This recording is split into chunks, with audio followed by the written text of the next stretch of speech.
El tema que les quiero proponer, ya lo vieron en el mail, es el tema del feedback o la devolución.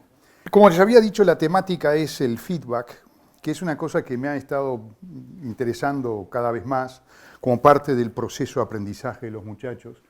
Y les propongo esto. En primer lugar, relatarles una experiencia que estuve haciendo en los últimos semestres, fundamentalmente a raíz de la entrega vía web de los obligatorios. Y después, como siempre hacemos, hablar entre nosotros de cuáles son las prácticas que tenemos y eventualmente qué ideas tenemos para mejorar las prácticas habituales. Entonces, déjenme presentarles algunas ideas que me chocaron o que me inspiraron, digamos, a seguir trabajando en esta área.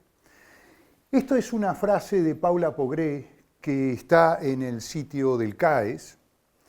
Es un video y yo extraje esto aquí que decía, más allá de hablar del trabajo final o no, pero dice, la evaluación o el trabajo de alguna manera es una instancia cristalizadora. Y me parece que lo interesante es esto, si la consigna fue interesante, ¿no?, y la retroalimentación fue buena, entonces se juntan una cantidad de cosas, los estudiantes comprenden, ¿no? Con lo cual lo que está diciéndonos es, mirá, tenés que plantear una consigna que al estudiante resulte interesante. Nos está increpando a nosotros como planteadores de evaluaciones o de instancias de aprendizaje de la naturaleza que sea. Y también tenemos que dar un feedback adecuado, ¿no? Porque por supuesto cuando estamos aprendiendo, la primera vez que lo hacemos bien, ¿no? Segunda perlita, esta es de la charla que nos dieron en la reunión de docentes anterior, Rubinstein, Segert, Fernández y Margaunato, que hablaba de los millennials. Entonces, el docente ideal es aquel que te da un feedback para que aprendas.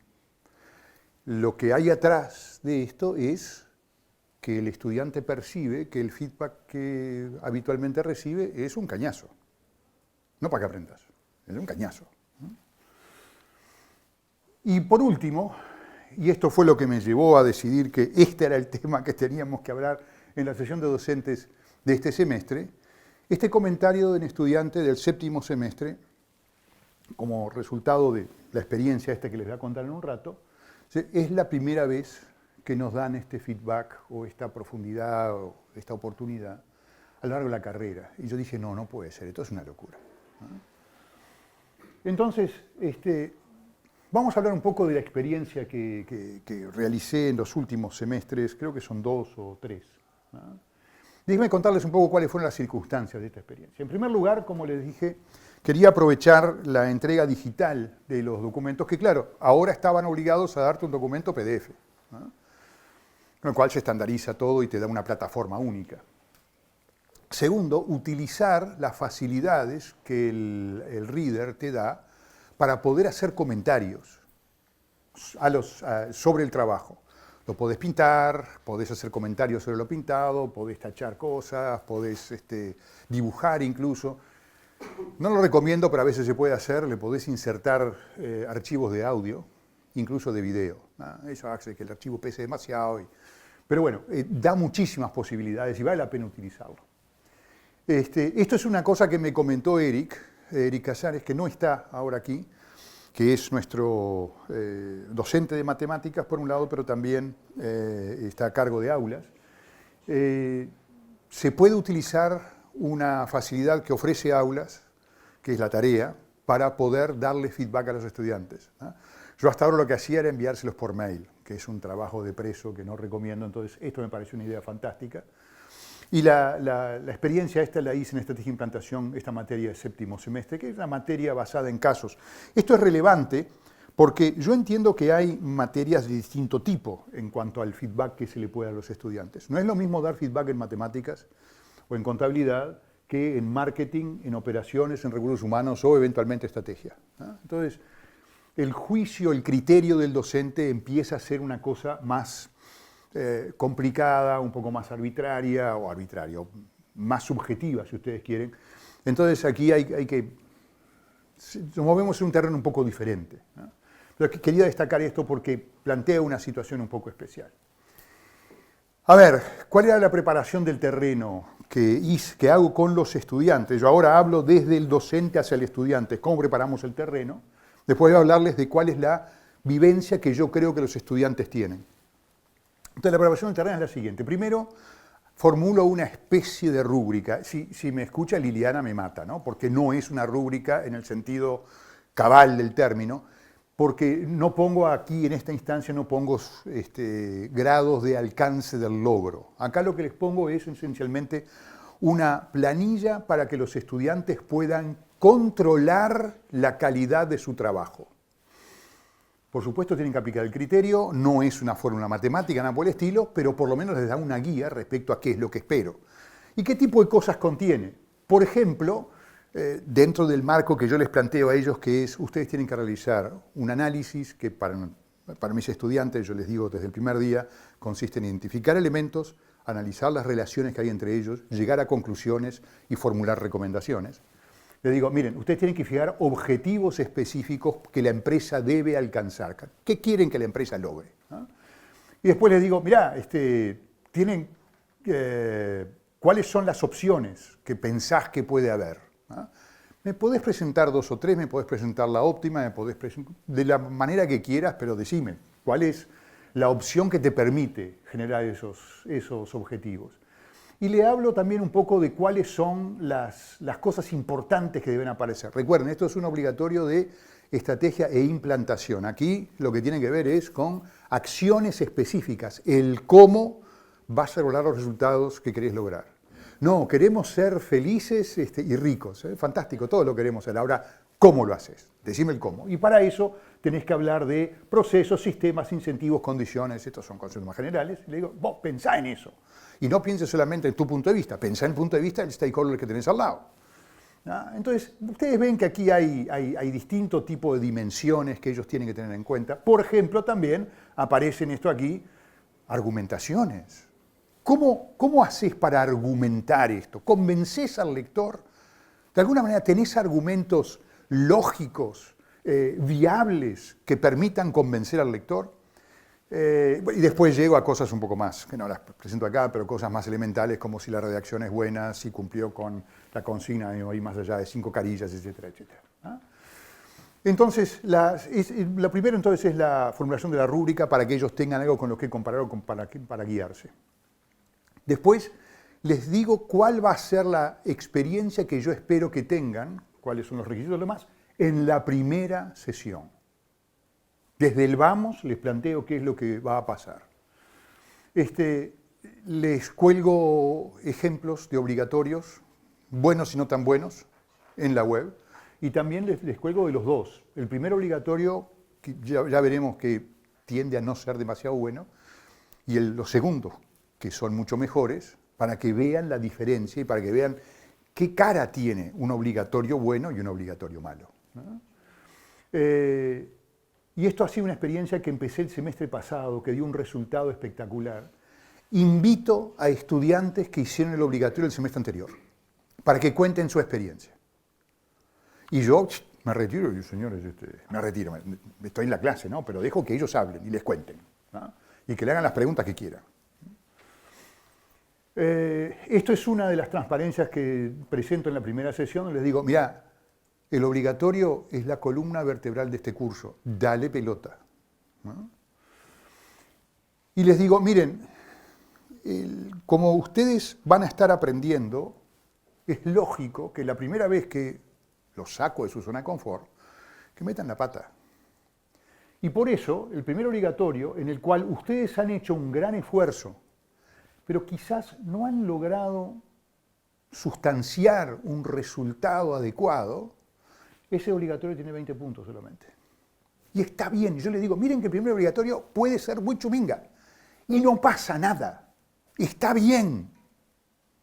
Y aquí hay un tema de equilibrio. ¿Cuántos puntos el obligatorio? Porque si yo en realidad quisiera decirle, mira, te la podés jugar y no corres riesgo y está todo bien, le podría poner 10 puntos al obligatorio ese. ¿Cuál es el problema? Que si tiene 10 puntos no me da pelota. Entonces, es todo un juego medio delicado de balances para conseguir que realmente trabajen. Y yo con las calificaciones me cuido muy mucho de tratar de no pegarles demasiado y no quitarles el entusiasmo. Algunos estudiantes este semestre me dijeron, Enrique, realmente me desmoralizó esto de que sobre una obligatoria de 20 me hubieras dado 12 puntos.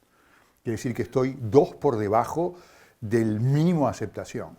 Y yo les expliqué, les dije, mira, esto depende un poco, yo tengo que graduar un poco el pegarte y el darte para adelante. Capaz que vos sentiste que te pegué demasiado, pero en el fondo vos estás 2 puntos solamente por debajo de.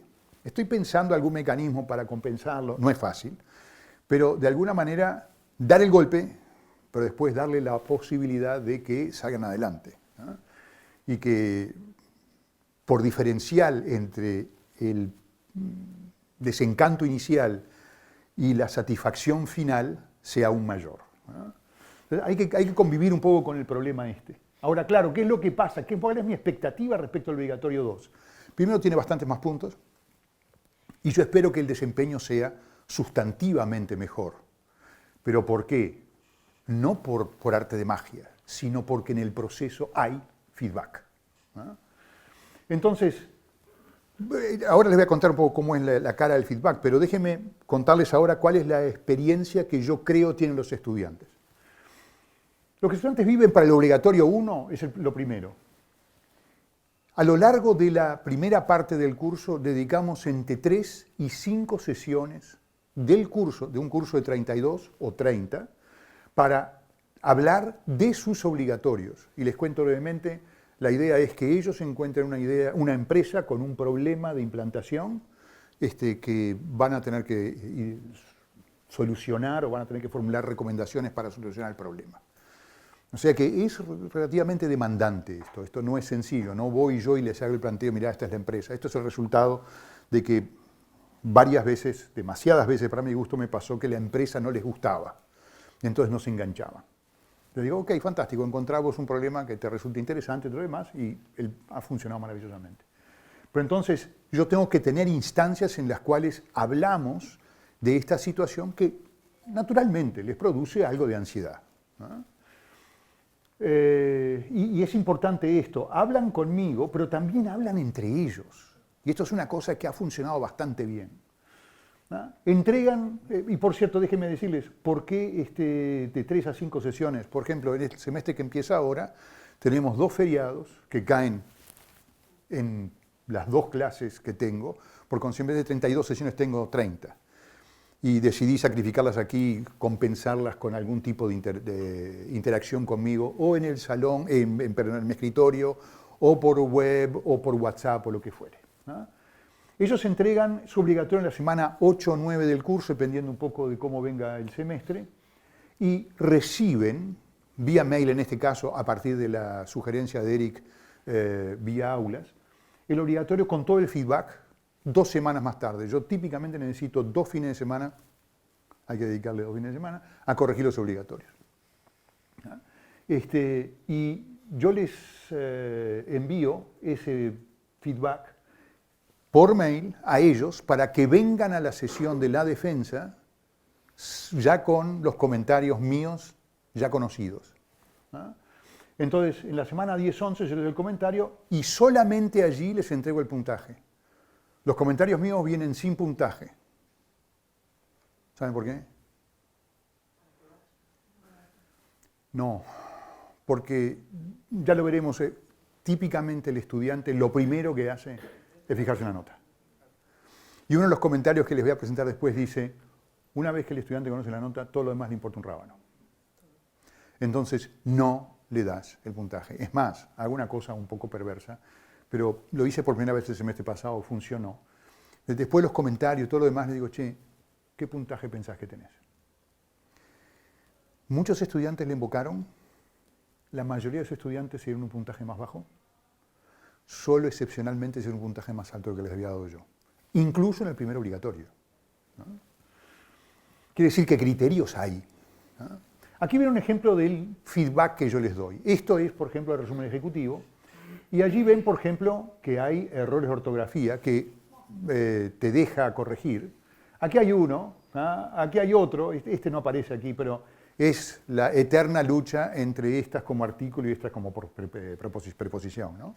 Entonces, bueno, está. Pero lo que importa son estos comentarios aquí que te permite hacer el reader. Y quiero destacar, por ejemplo, este aquí, ¿no? Se refiere a este comentario aquí. Y yo les digo, interesante. De alguna forma les doy para adelante. Che, está bueno esto. ¿Ah? Oh, bien. Pero, ¿de dónde sale este número? ¿Ah? ¿Por qué se mide el objetivo en pedidos y no en ventas? O una combinación de ambos. ¿Ah? Cosas específicas que tienen que ver con el proceso de análisis, pensamiento, presentación del material al lector. ¿Ah? Otra vez, esto es un comentario final del obligatorio, creo. Interesante, pero no queda muy clara cuál es la situación de hoy. Por ejemplo, ¿cuántos pedidos tienen hoy? ¿Y de qué valor promedio? ¿Ah? Siguen las preguntas.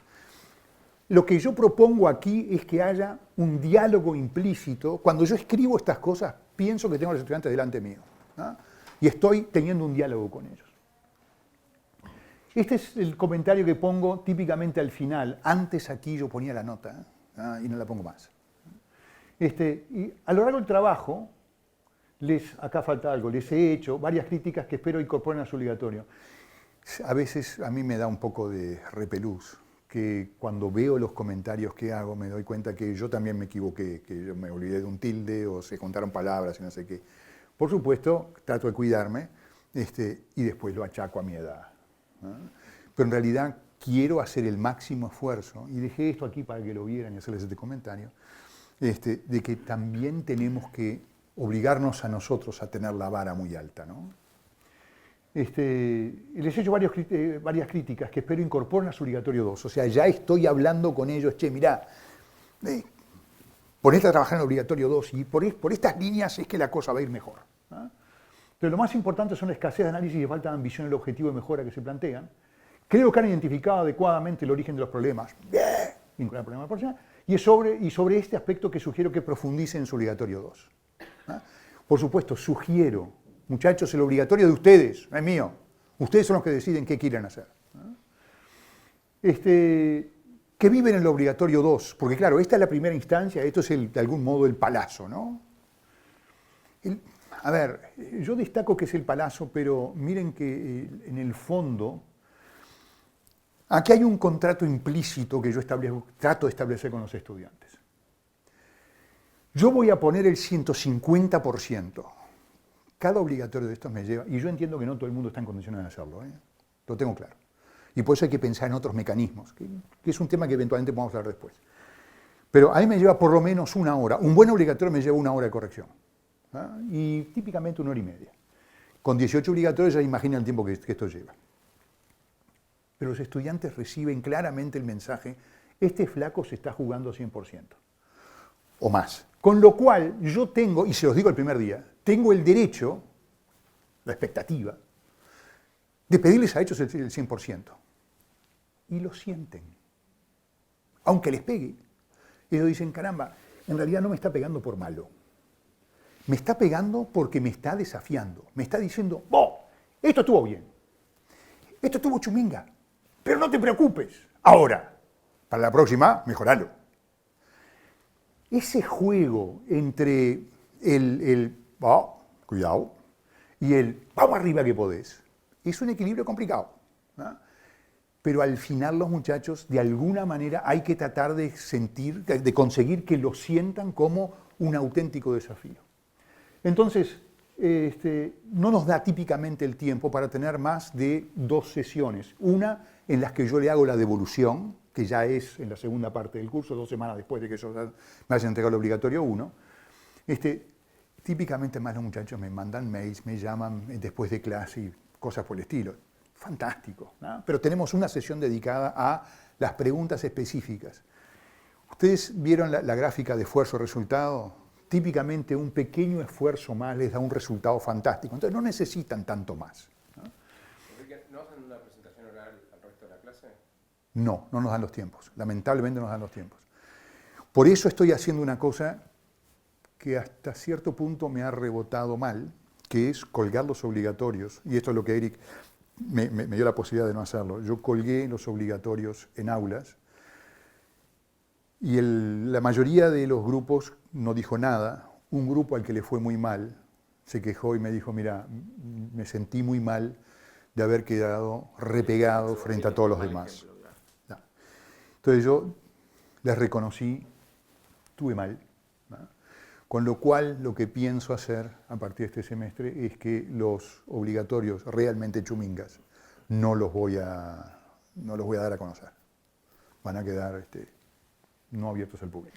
¿Cuál es el criterio de selección de la empresa para el obligatorio? Porque tú dijiste que la seleccionan ellos, que antes les presentabas una y después la seleccionan, porque yo estoy pensando en derecho de empresa que no tiene nada que ver y intentamos una cantidad de temas nuevos, de temas novedosos y realmente como que notamos que en algunos que son más controvertidos en el momento, no sé, la venta de marihuana en farmacias o algo de eso, capaz que se enganchan pila, pero tratamos de pensar en temas súper novedosos, como por ejemplo, semestre pasado, los influencers, toda la parte de datos y todo, y la verdad que no se engancharon demasiado.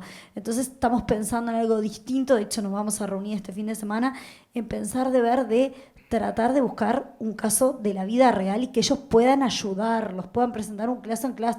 De hecho, estaba pensando a ver si la ORTE en su parte de emprendimientos no tiene emprendedores que piensan en sociedades y todo, que lo llevemos de la primera clase y que se rompan los sesos, capaz que es un trabajo mucho mayor, pero que lo vivan, porque la verdad lo que me dio la impresión es que si no lo viven, es más el trabajo de uno, de corregir 20 hojas, de cosas que recorta y pega, que todavía tenés que buscar de dónde la recortaron y la pegaron para decirle, mirá, me estás haciendo una engaña pichanga, a lo que realmente se comprometen con un trabajo, no sé, sí. Digo, pensando para buscarle la vuelta a los temas, porque que salgan a buscar una empresa, si no la encuentran, capaz que todavía tienen poco tiempo y me dicen, no, mira, la busqué y no la encontré, que inventar casos a veces a alguna gente tampoco le gusta.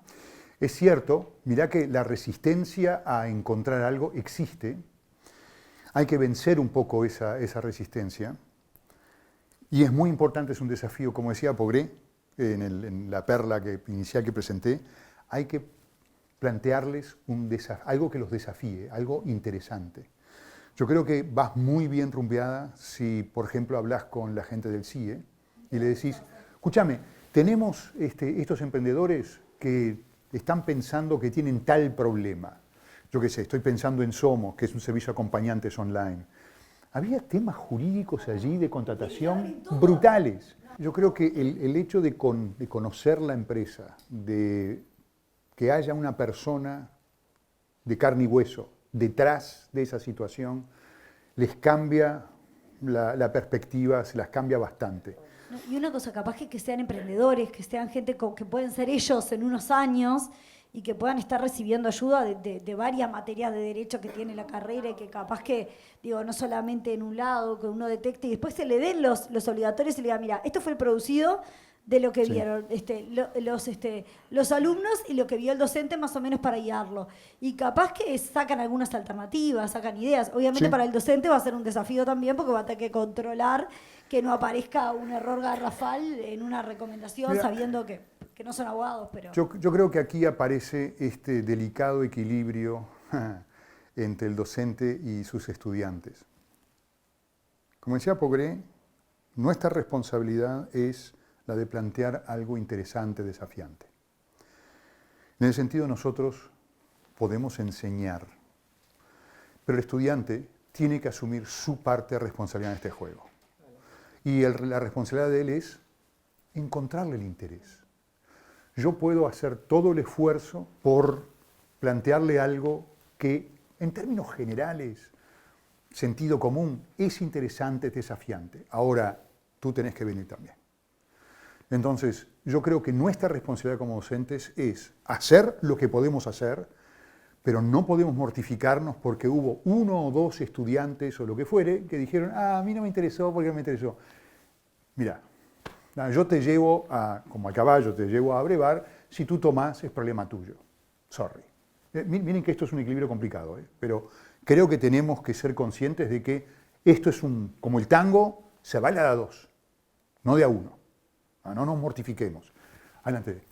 Yo lo que hice, yo doy tendencias, materia nueva, opcional. Tendencias y desafíos globales. Vamos a presentarlo con nombre y apellido. Perdón, tendencias y desafíos globales, materia nueva, muy amplia, muy interesante. Bien. Y ya presenté el caso en la primera sesión y en la segunda ya les hablé del obligatorio, les dije, ustedes tienen que elegir la empresa, vienen a mí y yo los ayudo a guiarse, pero ustedes tienen que elegir la empresa. hubieron un montón de preguntas. Primer semestre no entendían qué era un obligatorio o qué era una monografía o lo que fuera, y hubieron un montón de preguntas, pero les pasé sí la responsabilidad a ellos de elegir un caso real. Tuve el problema de empresas nacionales, porque les dije, quiero una empresa que esté acá.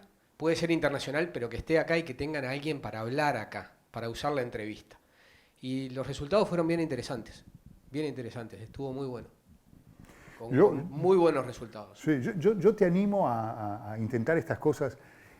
Y por cierto, como en todos estos procesos, quizás la primera vez que lo hagas no te funcione bien. Vas a tener que hacer distintos ajustes.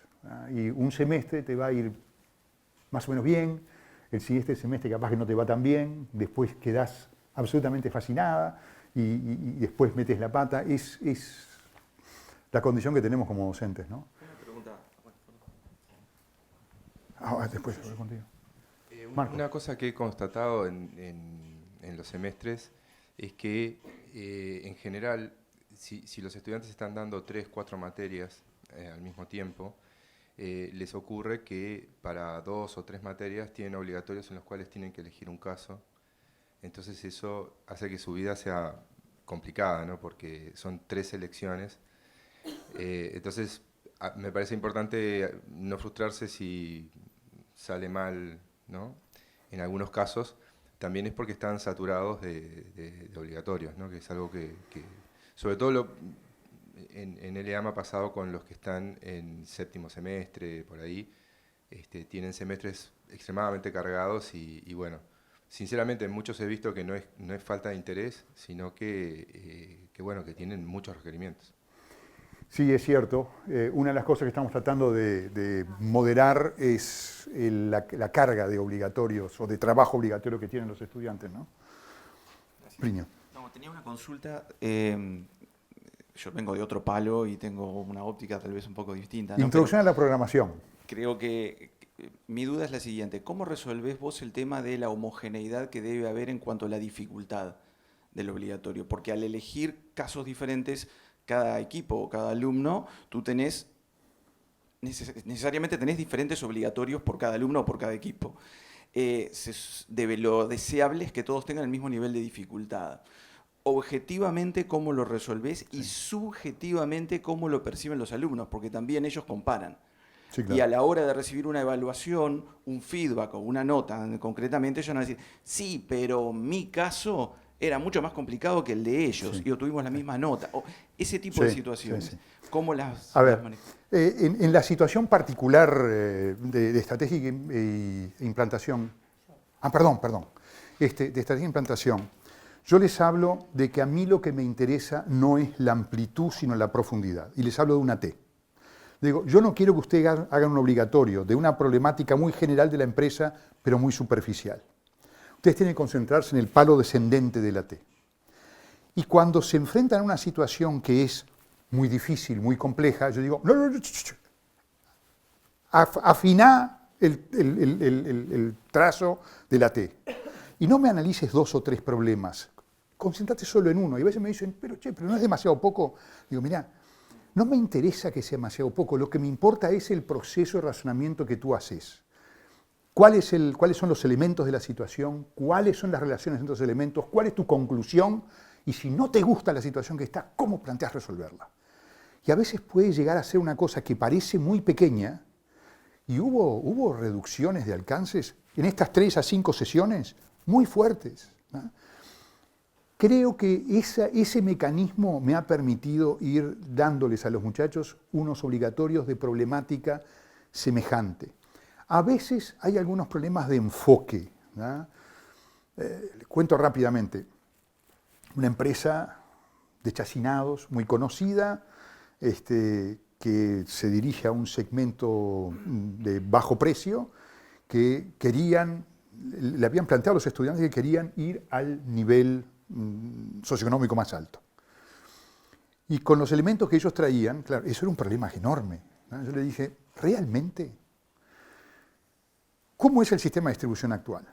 Y entonces me empezaron a contar cómo es el sistema de distribución actual y le dije, mira, ¿sabéis una cosa? ¿Por qué en vez de plantearle a la empresa irse para allá, por qué no dicen, ¿cómo puedo hacer para controlar mejor mi canal de distribución? Esto les hizo cambiar un obligatorio que era muy, muy amplio a una cosa mucho más concentrada. La belleza de esto es que a la empresa le sirvió mucho más, además. Por cierto, un incentivo adicional que tienen es, muchachos, ¿por qué no le muestran su obligatorio, el final, a la empresa? Porque todos ellos tienen alguna vinculación, no es que la sacan del aire así y no la conocen, no, cada uno de ellos tiene una relación. ¿Por qué no les llevas el obligatorio? Yo me imagino que los obligatorios tipo 21 no aterrizan en las empresas, pero los 27, 28 y 29, seguro, y además sacando pecho, lo cual me parece fantástico. ¿Ah? Perdón. Yo como estudiante del posgrado, un poco lo que vos decías de eso que quedas atorado entre el trabajo, los obligatorios, le planteamos a Teresa que ¿por qué no hacíamos los obligatorios sobre la misma empresa? Entonces hicimos los obligatorios todos sobre la misma empresa en las distintas materias y el resultado fue favorable porque vos ya tenés el análisis realizado de la empresa en sí misma y después eso lo vas vinculando con la problemática que te surge. Sí. Y realmente, por ejemplo, bueno, acá atrás mío tengo dos docentes que lo experimentamos y realmente, o sea, el trabajo final fue de mejor calidad que cuando vos tenés que empezar nuevamente o al mismo tiempo, Sí. 3 empresas diferentes o 2 empresas diferentes. Mira, aquí es el problema del balance entre la economía de escala y la economía de scope, de alcance, ¿no? Dedicarse a ser obligatorio sobre la misma empresa a lo largo de la carrera es economía de escala. Fantástico. Y no digo que esté mal porque además vas a ir integrando aspectos de marketing, de finanzas, de recursos humanos, etcétera, etcétera, y vas a tener una visión holística. Bien. Pero eventualmente eso puede llevarte a que tengas poca variedad en la problemática que viven distintas empresas. Entonces yo creo que no hay que ni muy muy ni tan tan. Está bien tener una cierta economía de escala al trabajar con una empresa, pero no fomentarlo, no decir, mira, esto es lo que tenés que hacer. En el obligatorio de estrategia de implantación de este último semestre hubo estudiantes que recurrieron a la misma empresa que tenían en otros obligatorios y estudiantes que salieron de esa matriz. Y recuerdo un caso en particular donde realmente la sorpresa fue maravilloso ver la actitud de los muchachos al darse cuenta de una problemática tan diversa a la que venían analizando hasta ese momento. Vos te dabas cuenta que los ojos le habían quedado como platos, porque además una de las cosas que hice fue, ellos habían hablado con el propietario de la empresa, pero no habían ido a la empresa a ver cómo funcionaba. Y yo los invité a que fueran. Y efectivamente fueron un sábado de noche a visitar la empresa. Volvieron, hicieron un excelente trabajo de relevamiento, de identificación de elementos. Volvieron anonadados, dijeron, no podemos creer que esto esté fallando a nivel de la cubierta haciendo tracción sobre la carretera. Porque lo que vimos fue insólito. Nosotros ya estábamos en el local, llamamos y no nos atendían. Llamamos y nos dijeron, no está el delivery. El delivery estaba sentado ahí. No estaba trabajando. Entonces, fue un descubrimiento tan brutal. Si se hubieran quedado con la empresa con la que venían trabajando habitualmente, esto no lo hubieran vivido jamás. Por eso creo que hay que hacer un balance. Y mirá que estoy de acuerdo. A veces les ponemos demasiados trabajos. No sé si demasiados, pero tiene una carga. No, pero tiene una carga pesada. Cosas Sí. que están vinculadas, Sí, está bien. perfectamente las puedes vincular. No Sí. significa, porque a mí tampoco me resulta atractivo hacer todos los obligatorios sobre una misma empresa. No, porque al final es Porque aparte aburrido, el estudiante, del otro lado, cuando me paro de docente, te pregunta, ¿y usted qué considera? ¿Para vos es así? ¿Para vos es más atractivo hacer otra empresa? Yo haría otra empresa. Es mi sugerencia. Pero es válido que puedan tomarla y seguir adelante con otra visión desde otro lado. Sí, sí. Ahí también depende mucho de Un segundo. qué momento de la carrera. Ahí depende si son estudiantes de primer semestre o de sexto o séptimo semestre. Sí, claro. ¿No? Sí, claro. Pero es cierto, la reflexión yo creo que es válida, es decir, qué tipo de incentivos les damos o consejos les damos respecto de trabajar sobre una empresa en varias materias o les pedimos variación, ¿no? Entonces, a ver, la entrega del obligatorio 2, eso sí, matemáticamente en la semana 14 el curso, para yo tener 2 fines de semana para corregir, allí no hay tolerancia, y reciben otra vez el obligatorio 2 comentado un día o 2 días antes de tener la defensa conmigo. ¿Ah? Y la defensa es grupal y ya no es una evaluación. Por supuesto que lo es, pero lo central no es eso. Lo central es la conversación. Y cuando tenemos una conversación de negocios, que es lo que tenemos en el 95% de los casos, los muchachos casi no pueden salir por la puerta de lo contentos que están. Incluso cuando el feedback que les doy no es demasiado positivo. Pero han percibido que han hecho un trabajo, que alguien les los ha leído, que alguien les ha hecho recomendaciones y se van con algo valioso. Entonces, todos estos estímulos, a ver, ¿qué es lo que hacen? Bueno, esta es la conversación, esto es lo que les acabo de decir. Pero fíjense, esto es el tipo de comentario que les hago y acá, reflexionando para esta charla, yo me di cuenta que de alguna manera fui un poco demasiado duro. Este es un segundo obligatorio de 27 puntos. ¿No? Por supuesto, también es cierto que yo acá no les puse los 27, se los voy a dar en la propia defensa, ¿no? Y yo digo, valoro que hayan ido más allá de lo obvio. Esto es una cosa que les planteo desde el primer momento, que son los criterios de evaluación. Tenés que ir más allá de lo obvio, porque lo obvio es ir de la A a la B. No te pagamos por ir de la A a la B. No sos un licenciado en gerencia por ir de la A a B. Vas de la A a la C, o a la D, o a la E. Ahí es que te diferenciás de los demás. ¿No? Entonces, estos fueron más allá de lo obvio y proponen algunas cosas interesantes. Sin embargo, cometen algunos errores más o menos elementales, bla, bla, bla. ¿No? ¿Cuál es el resultado que esto tiene, que esta dinámica de 2 obligatorios tiene para los estudiantes? Estos son resultados de este último semestre. Fíjense, el primer obligatorio 60 o 64. ¿No? Es decir, pobre, ¿no? Pero ahí es la dosis de incentivo y de palo adecuada. Pero ¿cuál es el resultado? Perdón, déjeme sacar esto aquí.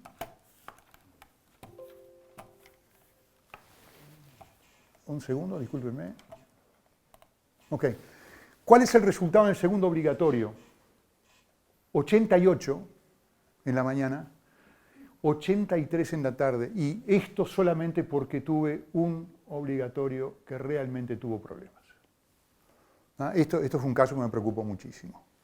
Si este obligatorio hubiera tenido 24, más o menos, o el promedio de 25, esto hubiera subido a 86, 87. ¿Ah? O sea, hay una diferencia cualitativa muy importante entre el primer obligatorio y el segundo. Las evoluciones, además, son interesantísimas. Son interesantísimas. ¿Ah? Sí, de 11 a 30, de 12 a 30. Sí, claro. Estos hicieron, el grupo acá, el grupo 7, hizo un trabajo para sacarse el sombrero y sistemáticamente me pasa lo mismo cada semestre. Tengo por lo menos un obligatorio que es chapó. Brutal. Este semestre tuve varios, eran muy buenos. Cualquier cosa por encima de 27 es un obligatorio muy bueno. ¿No? Una pregunta. Perdón, el micrófono. Una pregunta, Enrique, porque veo que haces esta planilla donde estás omitiendo los nombres en este caso, pero le doy este orden alfabético, pues es un sort por alfabético o por número de... No, por grupo. O por grupo. Sí. Yo lo hacía así hasta este año en que pasé a dar feedback por grupo para que no vean justamente... o sea, esta misma planilla la subí a aulas y tenían... No la subo. Te digo lo que hacía yo. Soy Yo lo que hacía es, esta misma planilla la subí a aulas y recibí con los comentarios, no solo con la nota, ¿no? O sea, todo es una mega planilla con los comentarios de cada capítulo, de cada grupo, y ellos podían comparar. Este año, previendo, si bien no tuve todavía ninguna queja, ya anticipándome a que algún día la voy a tener del grupo que saque mala nota y que he pegado, empecé a hacer una planilla por grupo, una planilla de feedback. La rúbrica, que está en el programa, ¿no? Es lo que subo y se lo subo a cada grupo, porque Aulas te permite subírselo solo al grupo que hizo que subió el obligatorio online. ¿A través de tareas? ¿En Aulas? Es en el mismo lugar en el que la bajás, es funcionarios, exactamente. Sí. En el mismo lugar en el que la bajás la puedes subir. Sí. Y lo empecé a hacer, con lo cual dejé de hacer la mega planilla, porque ya no tiene sentido, y hago una por obligatorio. No. Con lo cual dejo de tener esta comparación, Sí. pero bueno, les doy feedback individualmente. Correcto, buenísimo. Mira, déjame hacer un comentario respecto de la devolución. Yo sé que se puede hacer a través de aulas o gestión, le podés dar el feedback a cada grupo. El problema es que solamente lo podés hacer una vez que has completado la nota, que has completado el acta. En mi concepto, too late. ¿Ah? Entonces además yo quiero tener la conversación de negocios con ellos antes de que termine el semestre. Porque el feedback lo que tiene que hacer es completar el circuito del aprendizaje. Tú trabajaste, yo lo evalué, y si el único feedback que te doy es la nota, esto es muy pobre. Yo quiero tener esta conversación contigo, quiero tener este diálogo contigo y quiero que veas el trabajo y los comentarios individualizados de a qué se debió la calificación que recibiste.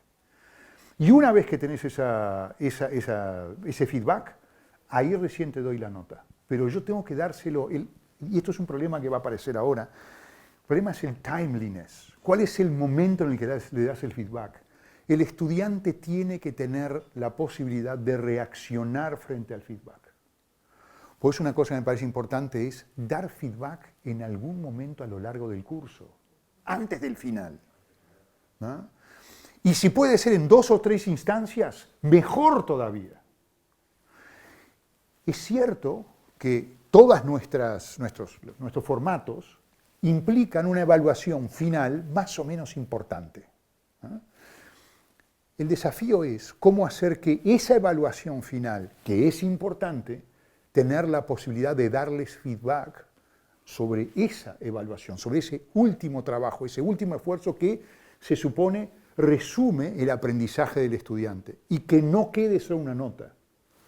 Ustedes observarán que yo estoy pidiéndoles que me entreguen el obligatorio 2 semanas antes de la finalización de los cursos. Yo sé que eso se lo estoy pidiendo de alguna manera por fuera del sistema, ¿eh? Para poder tener la charla con ellos en la semana final de los cursos. Si yo no me obligara a esto, los muchachos se irían del semestre, yo les podría mandar el obligatorio, por ejemplo, a través de gestión, y ellos solamente recibirían la nota primero y después mi comentario. Mi expectativa es que los comentarios no lo van a leer. Y además me pierdo la ocasión de tener esta charla de negocios con ellos, ¿ah? Que es, créanme, veo que cambia la autovaloración de los muchachos, la autovaloración de su propio esfuerzo y su propio resultado. Me parece que es importante. Y yo entiendo que quizás en contabilidad no sea lo mismo, en marketing no sea lo mismo, no sé. Cada uno de nosotros sabe, o creo que sabemos, cuál es el gancho que podemos tener para con los estudiantes. ¿Eh? Perdón, sí. El micrófono. ¿Esas devoluciones son fuera del horario de la clase? En el caso de estrategia de implantación son en la clase. En la clase. En la clase. ¿A cada grupo? A cada grupo yo lo cito, al final lo cito a cada grupo y le tengo más o menos unos 15, 20 minutos por grupo. Y va esperando los otros grupos. No, les voy citando, les digo, mirá, vos venís a las 6:30, vos venís a las 7 menos 10, vos venís a las 7:10, etc. A mí me pasó algo que a mí me sorprendió, que fue que los grupos me pidieron el feedback en la clase y que fuera adelante de todos. Wow. Y no voy a decir que me chocó, pero me sorprendió que quisieran que lo hiciera público al feedback.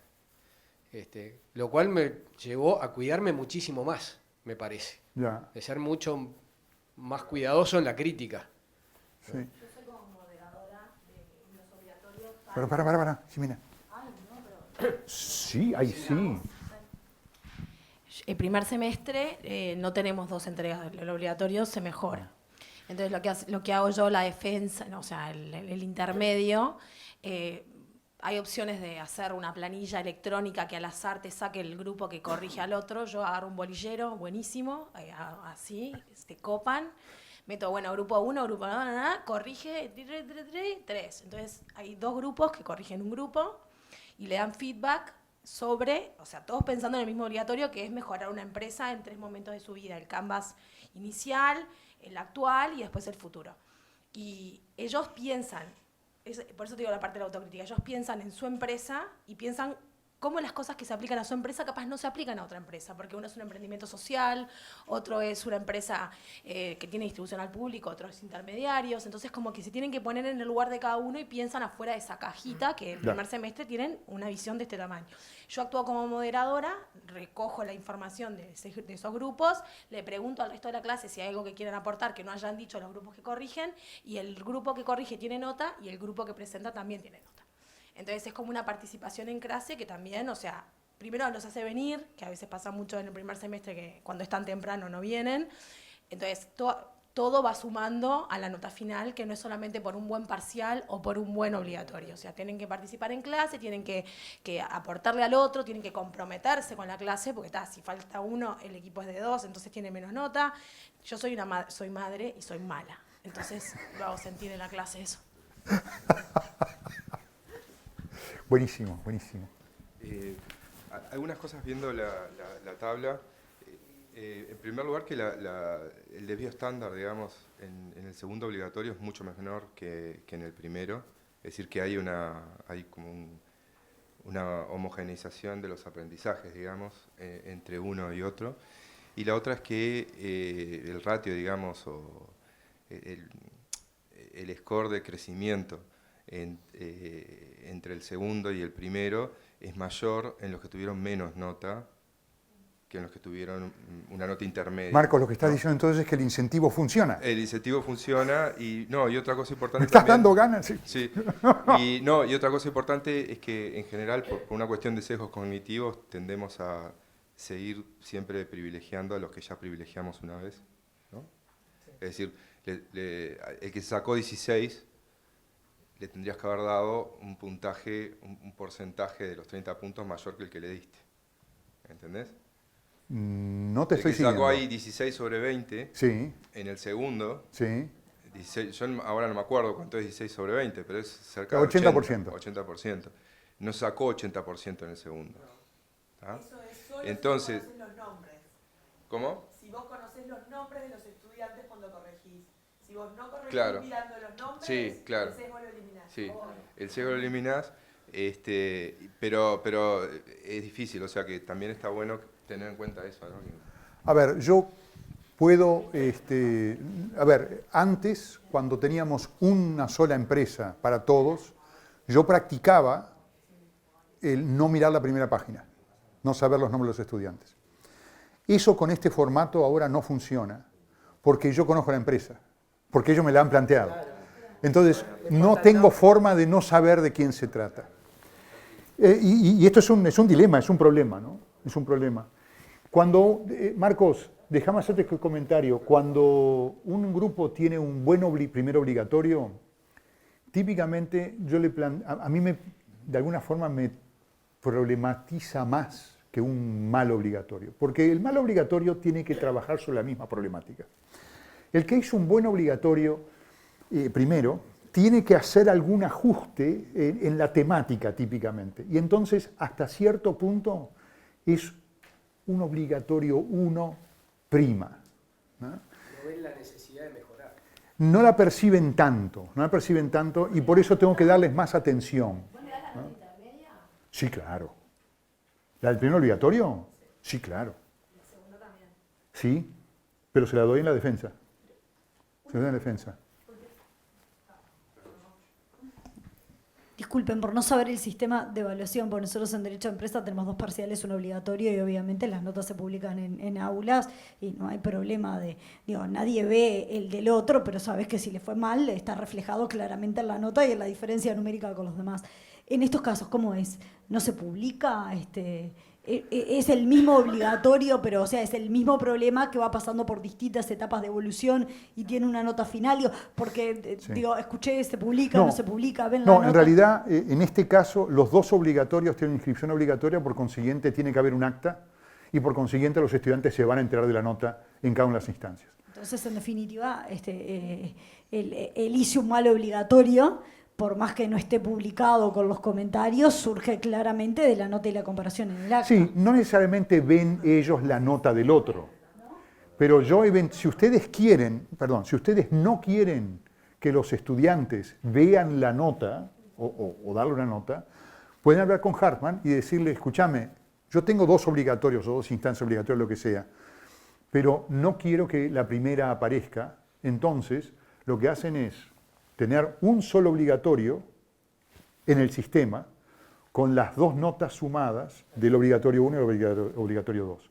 Y solamente tienen que publicar un acta del obligatorio 2. Eso lo pueden hacer. Y eso también, de alguna manera, les permite tener cierta flexibilidad con las notas que le dan. Por ejemplo, en este sistema yo estoy de algún modo limitado porque yo, cuando entregué las notas del primer obligatorio sobre 20 puntos, ya está, eso fue a misa. Eventualmente yo lo que podría hacer es decir, mirá, no, yo voy a publicar solamente un acta de un obligatorio oficial que es el final. Y yo juego sobre 50 puntos. Y si tu obligatorio inicial fue medio chumingoso y te di 12 puntos, yo después, como no fue oficial, yo agarro y hago como que te di 15 puntos, te sumé 3 puntos, además del puntaje que tuviste en el obligatorio final. Y te redondeo algo de esto. Mirá que esto es una cosa que estoy empezando a contemplar. ¿Ah? Está bien, muy bueno. Ok, sí. ¿Qué porcentaje de materias de LA tienen obligatoria? Un 60. 60, 60. No, sabés que en realidad no tengo la respuesta así, pero más o menos un 60, 65. Hoy hablamos del feedback en ocasión del obligatorio, pero no hablamos de los feedback en ocasión de las materias que tienen obligatoria. Claro. Ahí hay un tema. Sí, claro. Yo lo he planteado algunas veces acá y es, por ejemplo, cuando vos tenés un examen clásico y tenés un pibe o una piba que aprobó con 70, 72, 75, ahí hay un hueco grandote. No tenés ninguna instancia de devolución. No le puedes decir... Obligatorio no. Obligatoria no. Instancia de devolución obligatoria. Sí. Ellos pueden venir a la consulta. Pero el que viene es el que perdió. Y claro. el que perdió a pelear. Totalmente de acuerdo. Pero no abrimos nunca, no tenemos una instancia donde poder decirle por qué no tenés 100. Y a veces ese tipo se está yendo. ¿Sí? Absolutamente. Se está yendo con ese hueco, sí. Y nunca le pude decir a la sí. persona eso. Y yo los invito a pensar en formas creativas de evaluar y de dar feedback durante el curso, donde tenemos al estudiante todavía enganchado para que esté obligado a venir a tener esa charla con nosotros, a que nosotros le podamos dar feedback. Totalmente de acuerdo contigo. De cambio. Sí, sí, tenemos que pensar en esas instancias. A ver, esto que yo estoy haciendo en el laboratorio 2, de pedirles que me lo entreguen antes, es un desafío. Todos podemos desafiar el sistema, porque nuestro único compromiso está con el aprendizaje de los muchachos. Y si nos damos cuenta de que el feedback de ese agujero entre 72 y 100 es importante que se lo demos, creemos la instancia. No hay que ser muy creativo, lo único que tiene que hacer es corregirlo, escribirlo, mandárselo en un mail. Lo que pasa es tiempo y dedicación como para hacerlo. Es cierto, pero mira, tenemos muchos docentes que dan algún tipo o elaboran algún tipo de feedback, pero no lo vehiculizan adecuadamente, no lo vehiculizamos. Mirá que esta experiencia aquí está basada en N años míos de haber escrito, cuando no eran digitales, obligatorios escritos míos de puño y letra, segundos obligatorios, que yo les imploraba a los estudiantes, pasen por mi escritorio a ver su obligatorio comentado. ¿Cuántos estudiantes pasaron? 0. O sea, el trabajo estaba, la intención estaba, pero no estaba vehiculizada. Desafíense a vehiculizar esos comentarios que ustedes preparan. No importa si son pequeñas frases, no tienen que hacer esta burrada que hago yo de comentarle cada frase que tienen. No es eso. Yo recuerdo trabajos de mis estudios donde un docente me ponía 4 comentarios de 6 palabras cada uno. Para mí eran como el oro. Me está diciendo esto. Ahora entiendo. Pero eran oportunos. No tienen que ser masivos. Tienen que ser conceptuosos. Y tenemos que crear la instancia para que el estudiante, durante su proceso de aprendizaje, reciba ese feedback. Idealmente, en varios momentos a lo largo del curso. Y sin duda, antes de que se vaya. ¿No? Sí. Dos cosas cortitas. Acerca. ¿Más cerca? Sí. Dos cosas cortitas. Yo no tengo mucho tiempo dando clase, pero hay experiencias súper lindas. cuando yo tengo un obligatorio y entonces entre ellos y yo hicimos diferentes instancias. Ellos me lo mandan por fuera de Bedelía antes de que esté listo para que yo los pueda rumbear. Eso es una. Otra de las cosas, en el Día de la Defensa, lo que hacemos es una evaluación por pares. Entonces, ellos también evalúan. Lo que yo hago en la instancia posterior a la defensa y que me ha dado un resultado buenísimo es que generalmente los que yo evalúo con mayor nota, los chicos también. O sea, que se ve que tenemos un criterio más o menos compartido. Pero claro. Porque ellos no es que evalúen todos, pocos criterios, ¿no? Profundidad de la información, X, lo que fuera. No le voy a poner a evaluar 50 cosas porque entonces se pierde sentido. Pero eso también ha dado resultados positivos. Y lo otro, durante el año, de repente hay alguna prueba diagnóstica, y una de las cosas que me funciona mucho, pero eso es muy personal, yo les doy mi celular, mi teléfono celular. Entonces, muchas cosas las hago por WhatsApp.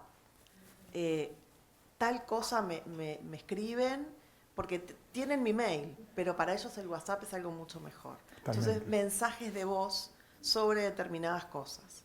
Y eso ellos lo valoran mucho y lo usan de manera muy prudente. Miren que no crean que yo a todos los estudiantes de todos mis cursos le doy, no crean que me bombardean y no, me bombardean menos que los grupos de WhatsApp de todos mis amigos. Como el sexto, quinto. Mi experiencia con WhatsApp es idéntica a la tuya. Muy respetuosos. Yo estoy en primer semestre. Yo lo que hice fue crear grupos en cada uno de los cursos. O sea, ¿Varios grupos? El grupo de WhatsApp con todos. Con todos. Para que se comenten ahí. Mucho respeto. Obviamente yo lo que les digo, o lo que les dije varias veces durante el semestre fue 3 reglas. Respeto a la materia, respeto al profesor y respeto entre ustedes. Para mí esos fueron fundamentales.